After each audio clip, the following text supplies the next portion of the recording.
G'day everyone, and thanks for tuning in to another episode of Halftime with Hogga.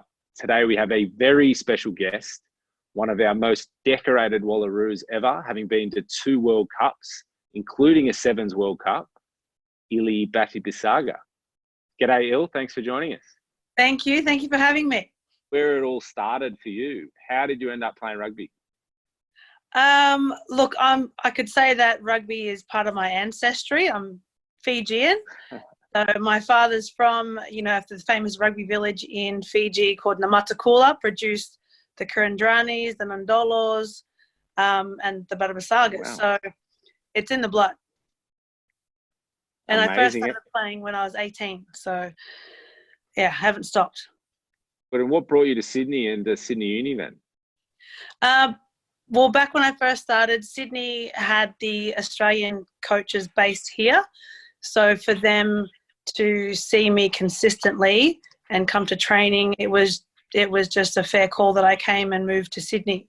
And then being in the Wallaroos squad, I had contacts in Sydney, and so they recommended that I come and play for Sydney Uni, being one of the better clubs in the state.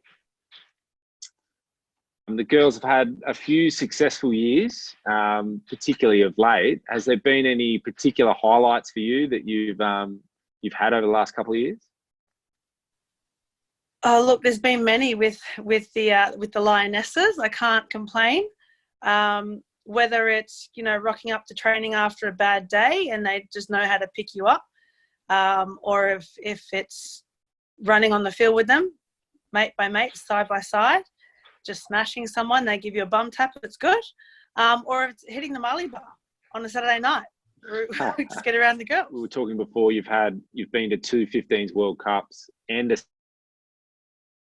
Sevens World Cup. Where are the places you've been, maybe some tours that for you have been the highlight? Look, I've been fortunate enough that rugby has taken me around the world. So for me to pinpoint a tour as being my highlight is quite difficult.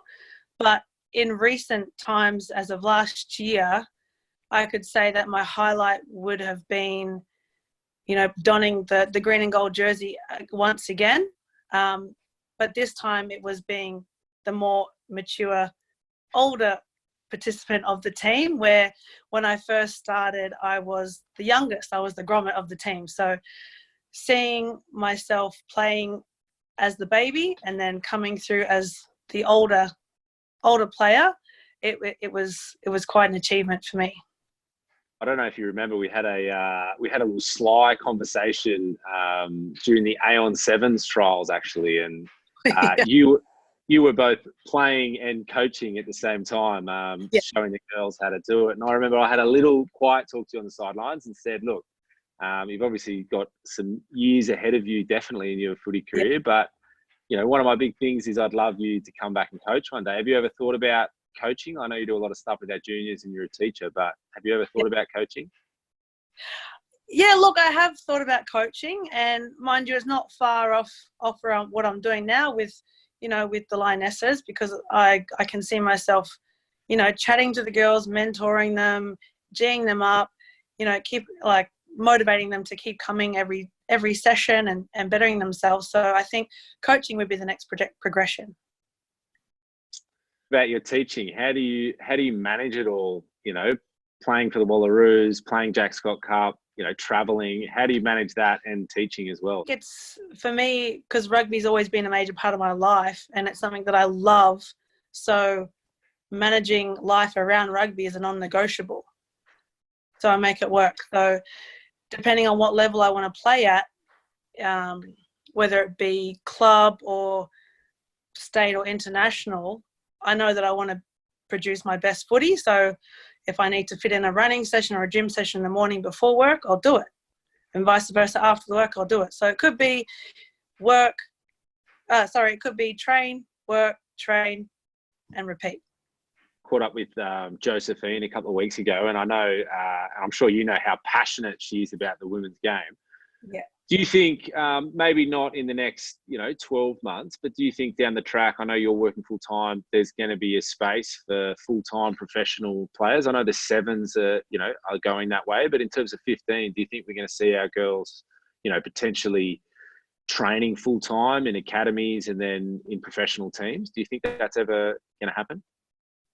Eventually, I think it will be. It will happen. I know that England have a great, format for that, a platform, and so do New Zealand. So if Australia want to be competitive at that stage, then we've got no other choice but to become professional. Not to put you on the spot, but how much longer are you going to play for? How many more seasons have we got you at Sydney Uni? Oh, look, I'll probably keep playing until Victor Sports stop producing strapping tape. Perfect. We're going to have you for a while then. Yeah. Thank you so much for coming on today. And I know our juniors particularly follow you, and so they'll be so happy to hear from you. Yeah, great. Thanks for having me, Hodgie.